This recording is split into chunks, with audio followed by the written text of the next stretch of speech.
Smokey. Roll 'em.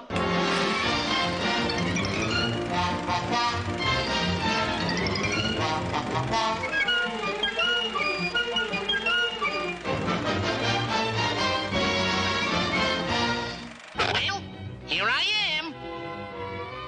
Hey, just a cotton-picking minute. This don't look like the Coachella Valley to me. I knew I should have taken that left turn at Albuquerque. I think one of the reasons Bugs Bunny stood out as a star right away was that he was such a strong character. Stop steaming up my tail! And I think people would go into the theater and they'd see this character getting away with things they'd love to be able to do and saying things to people they'd love to be able to say. Yeah, you wouldn't be so tough if you weren't wearing a uniform. Oh, I wouldn't, huh? Right on. The door. Yep, I guess you would, all right. He was just an arrogant, flamboyant character. And audiences love that. They take to that. Can you imagine anybody acting like that? I think Bugs is very clever. He can outsmart any character or anybody. He can get in a lot of trouble and come out smelling like a rose. He absolutely wins the day, but on his own terms. And he can do it his own way. And I think as an audience, we love to watch that. How does he do it? What I find so interesting about Bugs Bunny is that not only wasn't he hatched overnight, but almost every director and writer team and every lead animator at the studio had a crack at this wacky rabbit character. So that by the time Bugs really came to be the character we now know and recognize, What's up, Doc?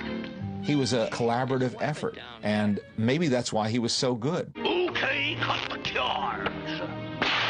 I think Bugs is different than all of our characters, and that is that he's a comic hero. You are my hero! And that in all my films, I tried to have the feeling that he was put upon, that he was minding his own business, and was really not interested in being an aggressive character until somebody comes along and tries to do him hurt. Of course you realize this means war. Bugs Bunny, my dad's favorite character. How did it happen? When they showed him a picture of Bugs, he had these big buck teeth. And my dad said, well, he's going to have to talk like this because the teeth are just sticking out of his mouth so much. So Bugs sounded completely different. He had a voice like this. And Dad said, let's put the teeth back in the head. What do you mean, wabbit? And his voice became higher, and he took a little Brooklyn and the Bronx together and melded them to sound a little New Yorky. Mel Blanc gave him a great character. This, what's up, Doc? The way he said it. And, what's up, Doc? What's up, Doc? What's up, Doc? What's up, Doc? And so we're watching him, seeing a recording session, and then we try to animate it just like that. Persistent little cusses, ain't they? They knew they had something with Bugs Bunny because the audience reaction, the feedback from the exhibitors was huge. They wanted more of these rabbit hunt pictures. They wanted this character, and Bugs Bunny became a superstar. Yes, now, what's cooking, Lolly? They ended up doing 170 theatrical Bugs Bunny cartoons, something like that, and they put him in fairy tales, they put him in historical situations, they put him in all time periods. But that's the thing, Bugs Bunny was so universal. He could fit into all those places, or he could bring the American spirit into all of those places, the American point of view to old England, or down under, or the North Pole, or outer space. I think that's what made Bugs what he is. He had a lot of energy and a lot of drive to him. Okay, all clear.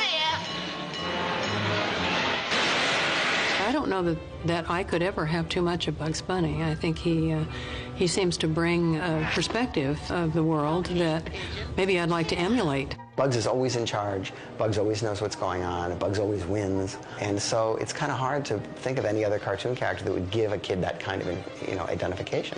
Do you want to be Daffy Duck and have an anvil fall on your head every 5 minutes? No. But Bugs almost never has an anvil fall on his head because he's too smart. So the trick is to be the smartest cartoon character in the room, and I think that's what Bugs has always been. Wabbit season! Duck season! Fire! Bugs is still the most popular cartoon character in the world.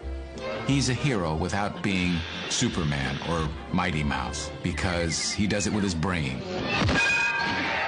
and he's a tough guy with a heart of gold. I think that collective, collaborative energy that went into that character helped shape him to be the extraordinary character he ended up being, the #1 cartoon character in the world.